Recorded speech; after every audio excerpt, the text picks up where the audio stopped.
triumph. A nervous crowd moved about on a dock on the East River in New York City on August 17th, 1807.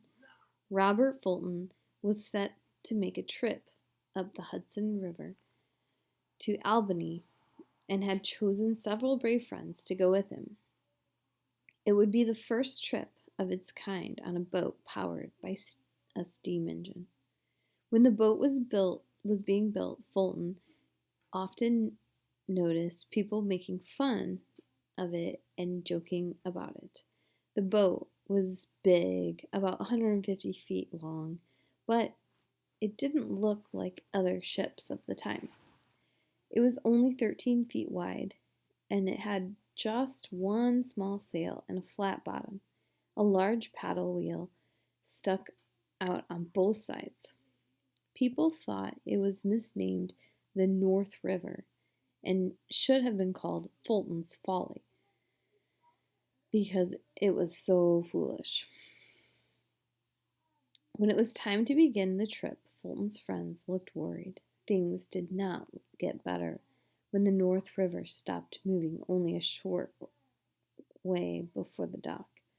Some of the passengers grumbled and wished they had not come. Fulton was able to fix the problem with a minor adjustment. Soon the boat was rapidly moving up the river. It made its first stop at the town of Claremont. Later, people gave the boat the name of the town, Claremont. It traveled the first 110 miles in just 24 hours.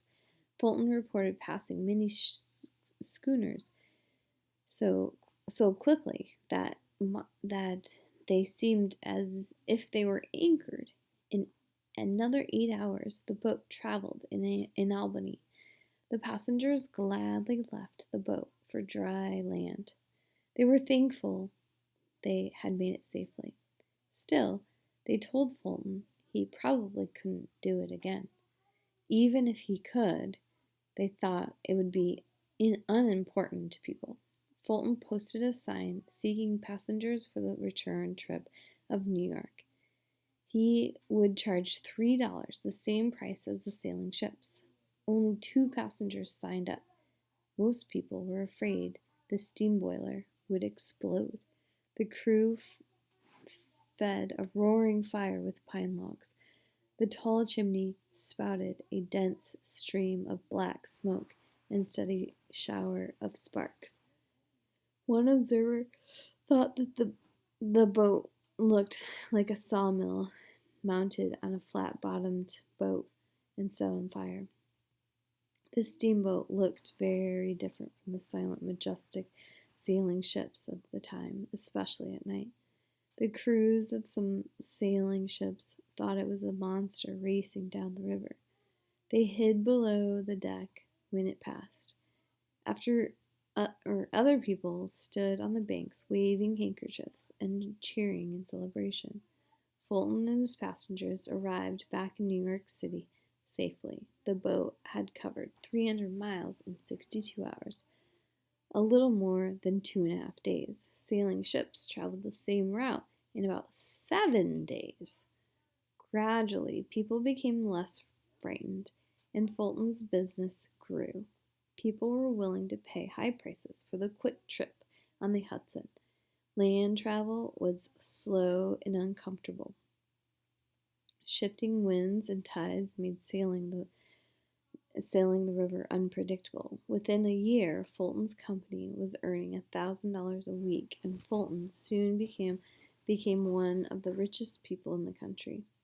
Fulton and others improved the design of the steamboats and made them more comfortable for passengers. One steamboat towed barges that contained sleeping rooms before people had slept above the boilers.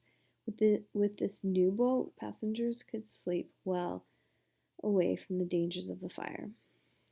Within 15 years of Fulton's first voyage, at least 69 steamboats were churning up and down the Mississippi and Ohio rivers. About 15 years after that, new steamships were designed to undertake ocean voyages. Fulton did not invent the steamboat, but he made it an economic success. Today, his first boat might be called Fulton's Triumph rather than Fulton's Folly.